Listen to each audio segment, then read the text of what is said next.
ఈరోజు స్పెషల్ రైడ్స్లో భాగంగా BRTS road మరియు ఇందిరాగాంధీ మున్సిపల్ కార్పొరేషన్ స్టేడియం రోడ్లో ఉన్నటువంటి ఈట్ స్ట్రీట్లో ఉన్నటువంటి ఫుడ్ ఎస్టాబ్లిష్మెంట్స్ అన్నింటినీ ఇన్స్పెక్ట్ చేయడం జరిగింది.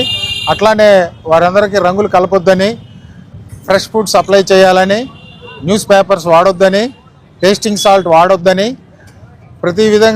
ప్రతిరోజు సేఫ్ ఫుడ్ అందించాలని పబ్లిక్కి, రంగులు వాడితే క్యాన్సర్ బారిన పడతారని కన్జ్యూమర్స్, అలానే టేస్టింగ్ సాల్ట్ వాడితే పిల్లలకి గర్భిణీ స్త్రీలకు ఇబ్బంది కలుగుతుందని, ఆ రెండింటిని వాడొద్దని, సేఫ్ ఫుడ్ పబ్లిక్ అందించాలనే కాన్సెప్ట్తో రంగు కలిపినటువంటి వాటిని షాపులు కనుగొని వాటిని డిస్ట్రాయ్ చేయడం జరిగింది.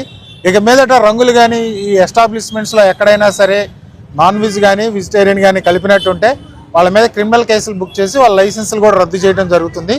ఇది అవగాహన కల్పించి వాళ్ళంతటి వారు మారేటట్టు చర్యల్లో భాగంగా ఈరోజు స్పెషల్ రైడ్ చేయడం జరిగింది.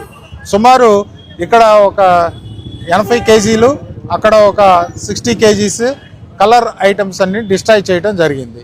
ఇందు మూలంగా మీ ద్వారా పబ్లిక్ కూడా తెలియపరిచేది ఏంటంటే, కలర్ ఫుడ్ ఎక్కడైనా అమ్ముతున్నట్టు ఉంటే మీరు క్వశ్చన్ చేయాలి, కలర్ ఫుడ్ కొనుగోలు చేయొద్దు. అలాంటిది ఏదైనా ఉంటే మా ఆఫీస్కి ఫిర్యాదు చేయాలి. పాత జనరల్ హాస్పిటల్ దగ్గర ఫుడ్ సేఫ్టీ ఆఫీస్ ఉంటుంది. ఈ నిల్వ ఉన్నటువంటి ఆహార పదార్థాలు ఏమైనా అమ్మినా కూడా మీరు ఫుడ్ సేఫ్టీ డిపార్ట్మెంట్కి తెలియపరచవలసిందిగా కోరుచున్నాం. ఇంకేమైనా క్వశ్చన్స్ ఉన్నాయా?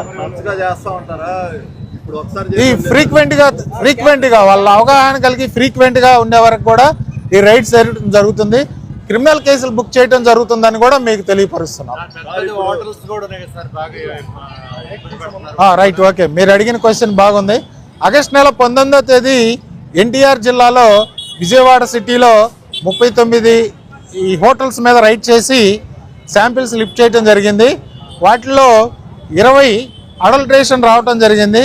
ఆ 20 కేసుల మీద కూడా 10 రోజుల్లో కేసులు బుక్ చేయడం జరుగుతుంది. వాటి వివరాలు కూడా మీడియాకు తెలియపరచడం జరుగుతుంది. ఎక్కడైనా సరే రంగు కలిపినట్లున్నా, టేస్టింగ్ సాల్ట్ కలిపినా, నిల్వ ఉన్న ఆహార పదార్థాలు అమ్మినా వాళ్ళ మీద కఠిన చర్యలు తీసుకోవడం జరుగుతుందని మీ ద్వారా తెలియపరచడం జరుగుతుంది.